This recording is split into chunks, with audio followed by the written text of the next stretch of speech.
कबीर के जीवन परसे को आगे बढ़ाते हुए देखें तो कबीर ने लिखा है, आई हमारे कहा करेगी हम तो जात कमीना। यही कारण है कि कबीर में हठ योग के प्रति इतना विश्वास है और नाथ पंथ के सिद्धांतों से इतना साम्य। इस विवेचन से सिद्ध होता है कि कबीर का व्यक्तित्व जटिल था।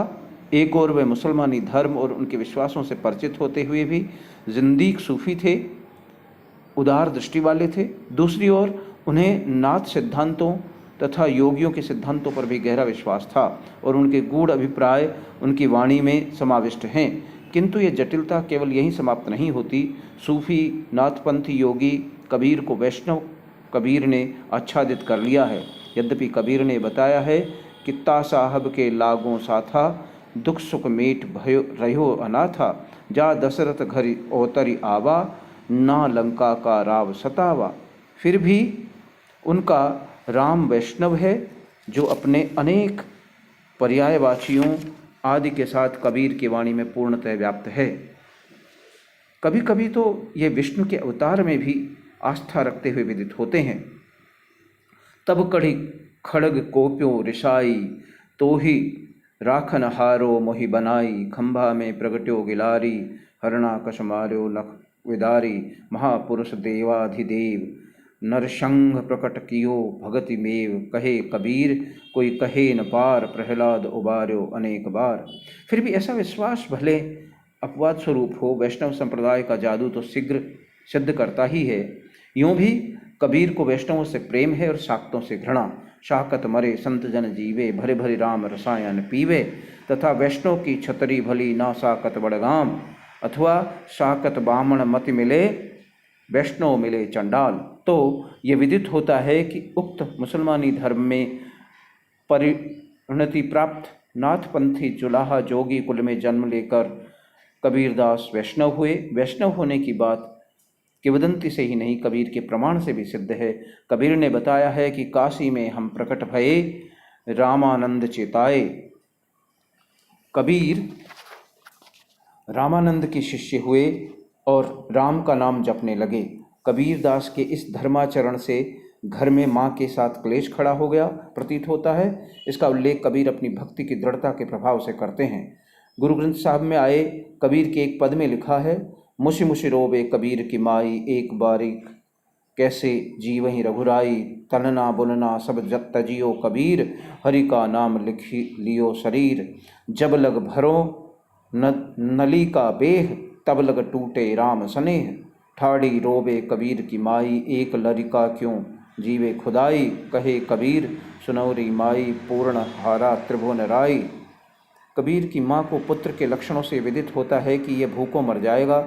एक अन्य स्थान पर और ऐसा ही प्रसंग है कि नित्य उठ कोरी भगरी आवे, लीपत जीव गयो, ताना बाना कछु न सूझे, हरि हरि रस लपटियो, हमारे कुल कौने राम कहैयो, जबकि माला लई निपूते तब ते सुखोन भयो। कबीर ताना बाना छोड़कर राम नाम जपने में संलग्न हो गए थे। इस राम नाम को जपने में जो कबीर के कुल में कभी न जपा गया था, इस जप के समय से ही कबीर के घर में दुख ने डेरा डाला और सुख चला गया। कबीर ने दुख चाहा भी था। सुख के माथे सिल परे, नाम हरि का जाय, बलिहारी व दुख की पल पल नाम रटाए। कबीर ऐसे दारिद्र्य और दुखपूर्ण परिस्थिति में रहे हुए भी राम भक्ति में अटल थे। माँ तो इनसे दुखी थी ही, इनकी स्त्री भी प्रसन्न प्रतीत नहीं होती, क्योंकि एक पद में कबीर ने माँ के वचनों को यूँ उपस्थित किया है, मेरी बहुरिया का धनिया नाऊँ, ले रख्यो राम जनिया नाऊँ, इन मुंडियन मेरा घर घुंघरावा, बिट वहीं राम रमोवा लावा। माँ के इस दुख पर कबीर ने आश्वासन उसे दिया है, कहत कबीर सुनो मेरे भाई, इन मुंडियन मेरी जाति जान गंवाई। माँ को पुत्र के राम भक्त हो जाने का ही नहीं, अपने पुत्रवधू के रामजनिया हो जाने का भी खेद है। रामजनिया को व्यावहारिक भाषा की रामजनी नाम मानकर प्रियादास की भक्तमाल की टीका में कबीर के वृत्त में आए, बारमुखी लई संग से संगति भिड़ाने पर कबीर की स्त्री में वेश्यात्व के आरोप की कल्पना भी की जा सकती है, पर कबीर की माता को तो राम शब्द के कारण शोभ है।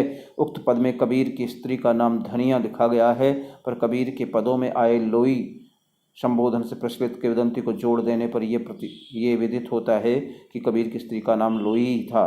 ये लोई स्त्री भी कबीर की माता की भांति कबीर से असंतुष्ट थी। कबीर ने लोई की आपत्ति और अपना उत्तर एक पद में दिया है।